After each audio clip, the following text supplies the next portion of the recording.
तो भाजपा प्रदेशाध्यक्ष सतीश पूनिया के प्रेस कॉन्फ्रेंस में आपको सीधा लिए चलेंगे। नेता प्रतिपक्ष राजेंद्र राठौर और सांसद रामचरण बोहरा भी साथ मौजूद हैं। राज्यसभा चुनाव को लेकर ये प्रेस कॉन्फ्रेंस सुनिए जरा। देश के इतिहास में दुनिया के सबसे बड़े लोकतंत्र में 2014 में एक बड़ा क्रांतिकारी परिवर्तन आया।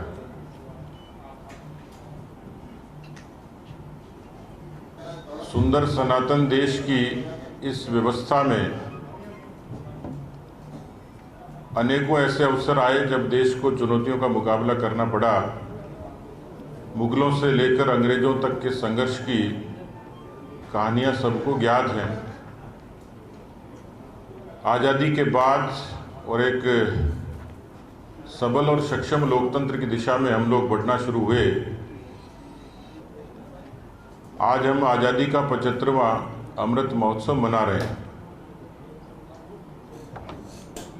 देश में आज़ादी के आंदोलन के दौरान भी और उसके बाद की शासन व्यवस्था में भी एक मिथक था, एक धारणा थी कि देश को आज़ादी कांग्रेस पार्टी ने दिलाई, ऐसा प्रचारित किया गया।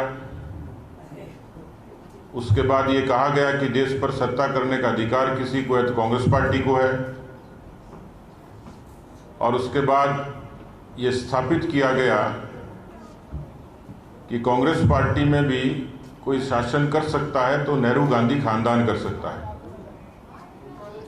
75 वर्षों की आज़ादी में लगभग 55 वर्ष तक अधिकांश समय कांग्रेस पार्टी और एक खानदान विशेष ने इस देश पर शासन किया। कहने को लोकतांत्रिक था, लेकिन उनके हिस्से में आपातकाल भी था, यातनाएं भी थी, प्रतिबंध भी थे। और इसी तरीके से बार बार संविधान और लोकतंत्र की बात करने वाले लोगों के माथे पर वो कलंक भी था, जिसमें 100 से भी ज़्यादा बार चुनी हुई सरकारों को अपदस्थ कर दिया गया। अनुच्छेद 356 का दुरुपयोग सर्वाधिक कांग्रेस पार्टी के शासनकाल में हुआ।